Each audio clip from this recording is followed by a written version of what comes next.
ಬಂದಂಥ ಎಲ್ಲ ಮಾಧ್ಯಮ ಮಿತ್ರರೇ ಹಾಗೂ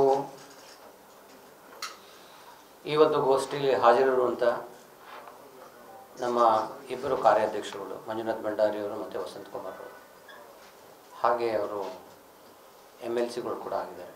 ಇದರ ಜೊತೆಗೆ ನಮ್ಮ ಮಾಜಿ ವಿಧಾನ ಪರಿಷತ್ ಸದಸ್ಯರು, ಇಲ್ಲಿ ಅಧ್ಯಕ್ಷರಾದಂಥ ಹರೀಶ್ ಕುಮಾರ್ ಅವರಿದ್ದಾರೆ, ಹಾಗೂ ಮಲ್ಗುಂದ್ ಅವರು ಮತ್ತು ಬಾಲರಾಜ್ ಅವರು, ಸತ್ಯ ಅವರು ಮತ್ತು ನಾಯತ್ ಅವರು, ಹಾಗೂ ಇಲ್ಲಿ ಅನೇಕ ನಮ್ಮ ಪಕ್ಷದ ಮುಖಂಡರುಗಳು ಕೂಡ ಇಲ್ಲಿ ಕೂತಿದ್ದಾರೆ. ಎಲ್ಲ ನೀವು ಬಂದಿದ್ದಕ್ಕೆ ನಮಗೆ ಭಾಳ ಸಂತೋಷ. ಇವತ್ತು ನಾವು ಬಂದಿರುವಂಥ ಉದ್ದೇಶ ಮುಖ್ಯವಾಗಿ ಪಕ್ಷ ಸಂಘಟನೆ, ಅದರ ಜೊತೆಗೆ ಈಗ ಬರ್ತಾ ಇರುವಂಥ by election, MLC by election, ಇದ್ರ ಬಗ್ಗೆ ಸ್ವಲ್ಪ ಪೂರ್ವ ತಯಾರಿ, ಮತ್ತು ನಮ್ಮ KPCC ಅಧ್ಯಕ್ಷರು ಈಗ ತಾನೇ ಎಲ್ಲ ಆಫೀಸ್ ಬೇರರ್ಸ್ಗೆ, ಸ್ಟೇಟ್ ಆಫೀಸ್ ಬೇರರ್ಸ್ಗೆ, ಜನರಲ್ ಸೆಕ್ರೆಟರಿ ಮತ್ತು ಉಪಾಧ್ಯಕ್ಷರಿಗೆ ಎಲ್ಲ ಕ್ಷೇತ್ರವಾರು, ಜಿಲ್ಲಾವಾರು ಅವ್ರಿಗೆಲ್ಲರಿಗೂ ಕೂಡ ಜವಾಬ್ದಾರಿ ಕೊಟ್ಟಿದ್ದಾರೆ. ಅವರು ತ್ವರಿತವಾಗಿ ಈಗ ಅವ್ರ ಕೆಲಸ ಸ್ಟಾರ್ಟ್ ಮಾಡಬೇಕು. ಅಕೌಂಟಬಿಲಿಟಿ, ಹಿಂದೆ ಏನು ನಾವು ಅಬ್ಸರ್ವರ್ಸ್ ಹಾಕ್ತಿದ್ವಿ, ಈಗ ಅಬ್ಸರ್ವರ್ಸು ಭಾಳ ಅಕೌಂಟಬಿಲಿಟಿ. ಯಾಕೆಂದರೆ ಮಂಗಳೂರು ಬೆಲ್ಟ್ ಏನಿದೆ ಈ ಕಡೆ ಎಲ್ಲ, ಇಲ್ಲೆಲ್ಲ ಭಾಳ ನಾವು ಸೀರಿಯಸ್ ಆಗಿ ಪಕ್ಷನ ಮತ್ತು ನಮ್ಮ ಗತವೈಭವ ಹಿಂದೆ ಏನಿತ್ತು ಆ ನಿಟ್ಟಿನಲ್ಲಿ ಕಟ್ಟೋ ದೃಷ್ಟಿನಲ್ಲಿ ನಾವು ಭಾಳ ಸೀರಿಯಸ್ ಆಗಿ ತಗೊಂಡಿದ್ದೀವಿ.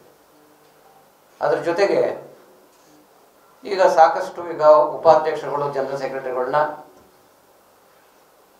ಅಬ್ಸರ್ವರ್ ಮಾಡಿದ ನಂತರ ಅವರ ಮೊದಲ ಕೆಲಸ ಎಲ್ಲೆಲ್ಲಿ ನಮ್ಮ ಬ್ಲಾಕ್ ಅಧ್ಯಕ್ಷರುಗಳು, ಜಿಲ್ಲಾಧ್ಯಕ್ಷರುಗಳು ಬದಲಾವಣೆ ಮಾಡಬೇಕು, ತುಂಬ ವರ್ಷಗಳಿಂದ ಯಾರ್ಯಾರಿದ್ದಾರೆ ಅಧ್ಯಕ್ಷರುಗಳಾಗಿ, ಅದನ್ನು ಬದಲಾವಣೆ ಮಾಡುವಂಥ ಕೆಲಸನೂ ಕೂಡ ಫಸ್ಟು ನಾವು ಕೈ ಹಾಕ್ತೀವಿ.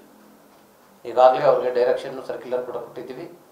ಆ ನಿಟ್ಟಿನಲ್ಲಿ ಎಲ್ಲೆಲ್ಲಿ ಬ್ಲಾಕ್ ಪ್ರೆಸಿಡೆಂಟ್ಸ್ಗಳು ಚೇಂಜ್ ಮಾಡಬೇಕು, ಎಲ್ಲೆಲ್ಲಿ ಡಿಸ್ಟಿಕ್ ಪ್ರೆಸಿಡೆಂಟ್ಸ್ಗಳು ಚೇಂಜ್ ಮಾಡಬೇಕು ಇಡೀ ಕರ್ನಾಟಕದಲ್ಲಿ, ಆ ಕೆಲಸ ಕೂಡ ನಾವು ಇವಾಗ ಆಲ್ರೆಡಿ ಕೈ ಹಾಕಿದ್ದೀವಿ. ಅದಕ್ಕೆ ಕೆಲವು ಸಮಿತಿಗಳನ್ನ ಕಾರ್ಯಾಧ್ಯಕ್ಷರ ನೇತೃತ್ವದಲ್ಲಿ, ಈಗ ನಮಗೆ 5 ಕಾರ್ಯಾಧ್ಯಕ್ಷರಿದ್ದೀವಿ, 5 ಕಾರ್ಯಾಧ್ಯಕ್ಷರು 5 ಡಿವಿಷನ್ ಮಾಡಿದ್ವಿ, ಇಷ್ಟಿಷ್ಟು ಜಿಲ್ಲೆ ಅಂತ ಅವ್ರಿಗೆ ಕೊಟ್ಟಿದ್ದೀವಿ. ಆ ಜಿಲ್ಲೆಗಳಲ್ಲಿ ಈ ಕೆಲಸಗಳು ನಡೀತವೆ. ಹಾಗೆಯೇ ಈಗ ಬರ್ತಾ ಇರೋಂಥ 3 MLA ಎಲೆಕ್ಷನ್ಸ್ಗಳು ಕೂಡ ಸಿಗ್ಗಾವ್ ಇರ್ಬೋದು, ಸಂಡೂರು ಇರ್ಬೋದು ಮತ್ತು ಚನ್ನಪಟ್ಟಣ ಇರ್ಬೋದು, ಈ 3 ಕಾನ್ಸ್ಟಿಟ್ಯೂನ್ಸಿಲೂ ಕೂಡ ಪೂರ್ವಭಾವಿ ಸಭೆ ಮಾಡಲಿಕ್ಕೆ ನಾವು ಆಲ್ರೆಡಿ ಡೇಟ್ಗಳನ್ನ ಫಿಕ್ಸ್ ಮಾಡ್ಕೊಂಡಿದ್ವಿ. ಫಸ್ಟು ಈಗ ನಾವು ಮಂಗಳೂರಿಂದ ಪ್ರಾರಂಭ ಮಾಡಿದ್ವಿ. ಈಗ ನಮಗೆ ಈ ಚುನಾವಣೆ ಏನಿದೆ, ಬೈ ಎಲೆಕ್ಷನ್ ಇದೆ, ನಮ್ಮ ಹತ್ರ ನಂಬರ್ ಇಲ್ಲ. ನೀವು ಕೇಳ್ಬೋದು,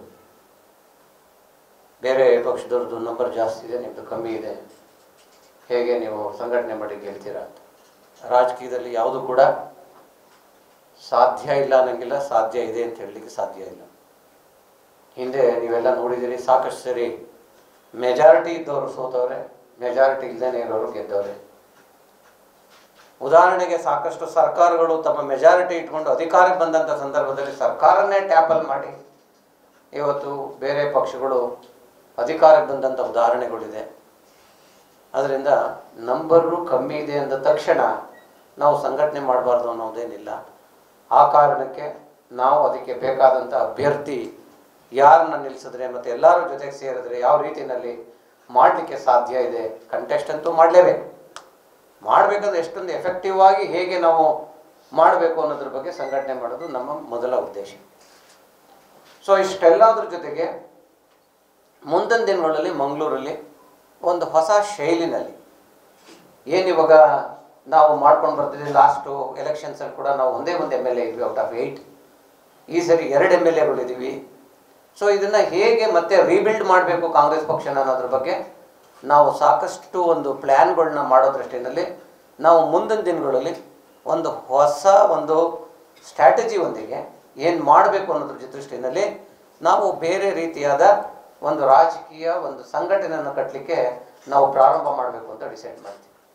ಆ ನಿಟ್ಟಿನಲ್ಲಿ ಈಗಾಗಲೇ ನಾವು ನಮ್ಮ ನಾಯಕರಿಗೆ, ಸ್ಥಳೀಯ ನಾಯಕರುಗಳ ಜೊತೆ ಎಲ್ಲರ ಜೊತೆನಲ್ಲೂ ಮಾತಾಡಿದ್ದೀವಿ. ನಾವು ಅದರ ಬಗ್ಗೆ ನಾವು ಸಾಕಷ್ಟು R&D ವರ್ಕ್, ಅಂದರೆ ಪೂರ್ವಭಾವಿಯಾಗಿ ಯಾವ ರೀತಿ ಮಾಡಬೇಕು ಅಂತ ಪ್ಲ್ಯಾನಿಂಗಿಗೆ ಜಾಸ್ತಿ ಆದ್ಯತೆ ಕೊಟ್ಟು ಅದನ್ನು ಇಂಪ್ಲಿಮೆಂಟೇಷನ್ ಮಾಡೋ ಕಡೆ ನಾವು ಜಾಸ್ತಿ ಗಮನ ಕೊಡ್ತೀವಿ. ಲಾಸ್ಟ್ 10 ವರ್ಷದಲ್ಲಿ BJP ಸರ್ಕಾರ ಅಧಿಕಾರದಲ್ಲಿದ್ದಂಥ ಸಂದರ್ಭದಲ್ಲಿ BJPನವರು ಅಷ್ಟು ಜನ MLAs ಇದ್ದರೂ ಕೂಡ, MP ಅವ್ರ ಕಡೆಯವರು ಇದ್ದರೂ ಕೂಡ ಯಾವುದೇ ಗುರುತರವಾದಂಥ ಒಂದು ಪ್ರಾಜೆಕ್ಟ್ನ ಮಂಗಳೂರಿಗೆ ತರಲಿಲ್ಲ. ಅದು ಅವರ ಡಿಬ್ಯಾಕಲ್ ಅವರು. ಆದರೂ ಜನ ಇವತ್ತೊಂದು ದಿವಸ ಅವ್ರಿಗೆ ಮತ ಹಾಕುವಂಥ ಪರಿಸ್ಥಿತಿ ನಿರ್ಮಾಣ ಆಗಿದೆ. ಇಲ್ಲಿ ನಾನೆಲ್ಲರಿಗೂ ಒಂದು ಕರೆ ಕೊಡೋದು ಈ ದೃಷ್ಟಿನಲ್ಲಿ, ಚುನಾವಣೆ ನಡೆದಾಗ ಗಲಾಟೆ ಮಾಡೋಣ, ಒಬ್ಬರೊಬ್ಬರ ಮೇಲೆ ಟೀಕೆ ಮಾಡೋಣ.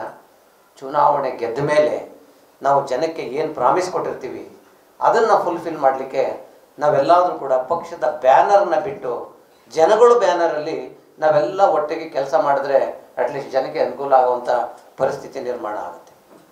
ಇವತ್ತು ಎಷ್ಟೋ ನ್ಯಾಷನಲ್ ಹೈವೇಸು ಅರ್ಧಂಬರ್ಧಕ್ಕೆ ನಿಂತಿರೋದಿದೆ. ಇವತ್ತು ಮಂಗಳೂರಿಗೆ ಸಂಬಂಧಪಟ್ಟಂಥ ಇದರ ರಸ್ತೆಗಳು ಕೂಡ ಇವತ್ತು ನೆನೆಗುದಿಗೆ ಬಿದ್ದಿದೆ. ಸಂಪೂರ್ಣವಾಗಿ ಇಲ್ಲಿ ತನಕ ಯಾವುದೇ ಒಂದು ಸಂಪೂರ್ಣವಾಗಿ ಇದಾಗಿಲ್ಲ. ಅದು ಹಾಗೆಯೇ ಇಲ್ಲಿಗೆ ರೈಲ್ವೆ ಡಿವಿಷನ್ ಕೇಳಿದ್ರು, ಅದನ್ನು ಕೂಡ ಇವತ್ತು ನಂಗೆ ಕೇಂದ್ರ ಸರ್ಕಾರ ರಿಲೀಸ್ ಮಾಡಲಿಲ್ಲ. ಆಮೇಲೆ ಈ ಮೆಂಗಳೂರು ಪೋರ್ಟಲ್ಲಿ ಏನಿದೆ, ಇವತ್ತು ಯಾರೊಬ್ಬರು ಅಧ್ಯಕ್ಷರು ಹೊರಗಡೆಯಿಂದ ಬಂದಂಥವ್ರು ಅವರು ಇಲ್ಲಿಯವ್ರಿಗೆ ಲೋಕಲ್ ಆಗಿ ಈ ಜಾಗ ಇದು ಕೊಡದೇ ಎಂಪ್ಲಾಯ್ಮೆಂಟ್ ಕೊಡದೇ ಬೇರೆ ಕಡೆಯಿಂದ ತಂದು ಅವ್ರನ್ನ ಎಂಪ್ಲಾಯ್ಮೆಂಟ್ ಮಾಡುವಂಥ ಪರಿಸ್ಥಿತಿ ಇದೆ. ಲೋಕಲ್ನವ್ರಿಗೆ ಅದು ಪ್ರಾಮುಖ್ಯತೆ ಸಿಗ್ತಾ ಇಲ್ಲ. ಇಂಥವೆಲ್ಲ ಇದ್ದಂಥ ಸಂದರ್ಭದಲ್ಲಿ ನಾವು ರಾಜಕೀಯನ ಸ್ವಲ್ಪ ಹೊರಗಡೆ ಇಡಬೇಕು. ಪ್ರತಿ ಬಾರಿನೂ 5 ವರ್ಷನೂ ಕೂಡ ಚುನಾವಣೆ ಆದಮೇಲೂ ಕೂಡ ನಾವು ಅವರು ನಮ್ಮ ಮೇಲೆ ಗಲಾಟೆ ಮಾಡೋದ್ರಿಂದ ಪ್ರಯೋಜನ ಇಲ್ಲ ಅಂತ ನನ್ನ ಅನಿಸಿಕೆ. ಒಂದು ಹೊಸ ರೀತಿಯಾಗಿ ಯೋಚನೆ ಮಾಡಬೇಕು. ಬಿಡೋಣ, ಚುನಾವಣೆ ಬಂದಾಗ ಮತ್ತೆ ಪ್ರಾರಂಭ ಮಾಡೋಣ. ಆದರೆ ನಾನು BJP ಶಾಸಕರಲ್ಲಿ ಮತ್ತು ಕಾಂಗ್ರೆಸ್ ಲೀಡರ್ಗಳಲ್ಲಿ ನಾನು ಕರೆ ಕೊಡೋಕ್ಕೆ ಇಷ್ಟಪಡೋದೇನೆಂದರೆ, ಮಂಗಳೂರಿನ ಹಿತದೃಷ್ಟಿಯಿಂದ ಜನಕ್ಕೆ ಏನು ಬೇಕೋ ಆ ದೃಷ್ಟಿಯಲ್ಲಿ ಅವಾಗ ಇರೆಸ್ಪೆಕ್ಟಿವ್ ಆಫ್ ದಿ ಪಾರ್ಟಿ, ಆ ಪಾರ್ಟಿ ಈ ಪಾರ್ಟಿ ಅನ್ನೋದನ್ನು ಮರೆತು ಯಾರಾದರೂ ಒಂದು, ಏಕೆಂತಂದರೆ ಹಿಂದೆ ಅನಂತಕುಮಾರ್ ಅವರಿದ್ದರು, ಬೆಂಗಳೂರು MP ಆಗಿದ್ದಂಥ ಸಂದರ್ಭದಲ್ಲಿ ಡೆಲ್ಲಿನಲ್ಲಿ ಏನೇ ಆಗಬೇಕಾಗಿದ್ರು ಕೂಡ ಪ್ರತಿ ಎಲ್ಲ ಪಕ್ಷದವ್ರನ್ನು ಕೋಆರ್ಡಿನೇಟ್ ಮಾಡಿ ಅವರೊಬ್ಬ ಎಲ್ಲ ಪಕ್ಷದ ಒಬ್ಬ ಒಳ್ಳೆ ನಾಯಕನಾಗಿ ಅವರು ಒಂದು ಹೆಸರು ಪಡೆದಿದ್ರು. ಏನೇ ಇದ್ದಿದ್ರು ನಾವು ರಾಜ್ಯಕ್ಕೆ ಆಗಬೇಕಾದಂಥ ಪ್ರಾಜೆಕ್ಟ್ಗಳು ಏನೇ ಆಗಬೇಕಾಗಿದ್ರು ಅವರೆಲ್ಲರನ್ನೂ ಒಟ್ಟಿಗೆ ಸೇರಿಸಿ ಮಾಡ್ತಿದ್ದಂಥ ಸಂದರ್ಭ. ನನಗೂ ಕೂಡ ಪಾರ್ಲಿಮೆಂಟಲ್ಲಿ ಅವ್ರ ಜೊತೆಲಿ ಕೆಲಸ ಮಾಡುವಂಥ ಅವಕಾಶ ಸಿಕ್ಕಿತ್ತು. ಅದರಲ್ಲಿ ನಾವು ಯಾವುದೋ ಒಂದು ಇದಕ್ಕೆ ಎಲ್ಲರಿಗೂ ಸೈನ್ ಮಾಡಿಸೋದಕ್ಕೆ ಅಂತ ನಾನು ಹೋದೆ. ನಾನು ಎಲ್ಲ BJPನವ್ರ ಕೈಲಿ, ದಳದವ್ರ ಇವ್ರ ಕೈಲಿ, ದಳ ಮತ್ತು ಕಾಂಗ್ರೆಸ್ನವ್ರ ಕೈಲೆಲ್ಲರೂ ಸೈನ್ ಮಾಡಿಸಿದ್ರು.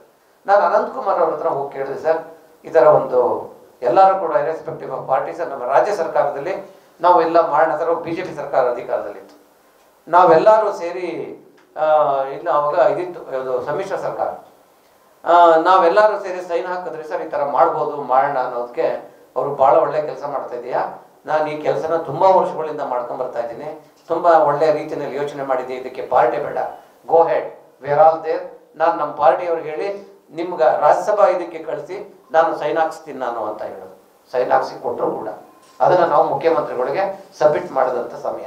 ಅಂದರೆ ಪ್ರತಿ ಬಾರಿನೂ 24/7 ಏನಾದರೂ ಒಂದು ಸೃಷ್ಟಿ ಮಾಡಿ, ಗೊಂದಲ ಸೃಷ್ಟಿ ಮಾಡಿ, ಅವ್ರ ಮೇಲೆ ಇವ್ರ ಮೇಲೆ ಇದನ್ನು ಮಾಡಿ, ಕೋಮುಗಲಭೆಗಳು ಸೃಷ್ಟಿ ಮಾಡಿ, ಇದರಿಂದ ಜನಕ್ಕೆ ಅನುಕೂಲ ಇಲ್ಲ ಅನ್ನೋದು ನನ್ನ ಭಾವನೆ.